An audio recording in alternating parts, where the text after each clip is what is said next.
अग्रवाल हैं वह नेता जो ज़मीनी नेता कहे जाते हैं। सत्ता पक्ष की बात करें या विपक्ष की बात करें, हमेशा इनका नाम लिया जाता है और ज़मीन के मुद्दों को उठाने के लिए हमेशा जाने जाते हैं, चाहे विधानसभा हो अब चाहे राज्यसभा जा रहे हो।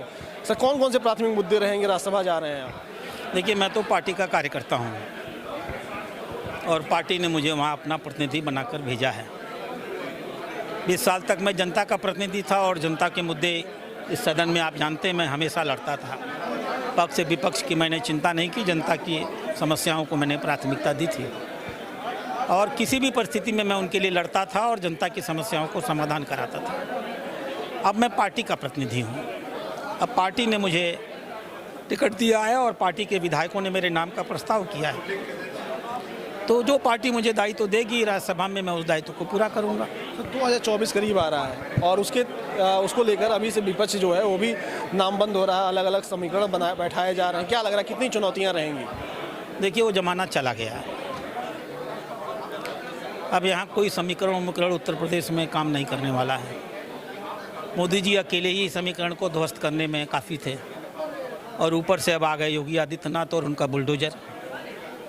तो इस नाते हम तो 80 सीट जीत लेंगे, जीत ही जाएंगे, क्योंकि जनता जिताने पर उतारू है।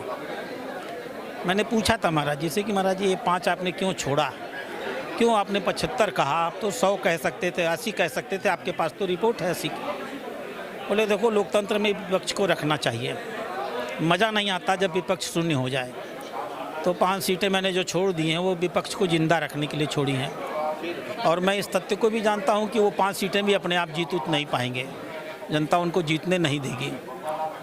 तो मुझे कुछ दिमाग लगाना पड़ेगा कि वो 5 सीट भी जीत जाएं किसी तरह से, अन्यथा हम 80 जीत जाएंगे, मज़ा नहीं आएगा। तो स्वास्थ्य के क्षेत्र की बात करें, आप भी उसी क्षेत्र से आते हैं, आपने बहुत काम किया है, देखा भी है काफ़ी करीबी से।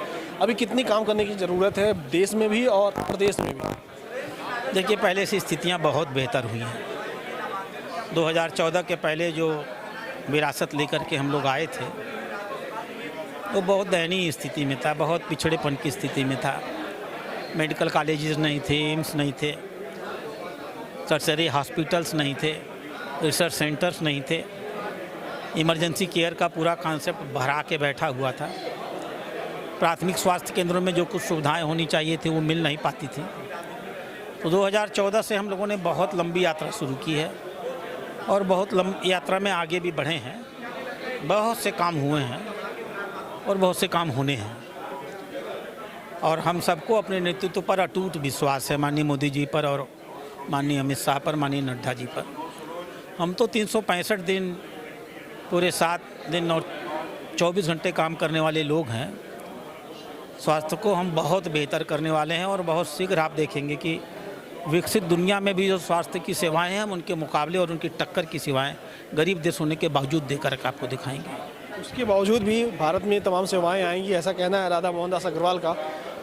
8 राज्यसभा उम्मीदवारों की सूची जारी हुई और 8 राज्यसभा उम्मीदवारों ने आज नामांकन कर दिया। चुनाव तो नहीं होगा जिस तरीके से समीकरण अभी दिखाई दे रहे हैं। फिलहाल इन लोग अब राज्यसभा जा रहे हैं और देखना होगा कौन कौन से मुद्दे ज़मीनी मुद्दे सदन में उठाते हैं जनता के। नमस्कार।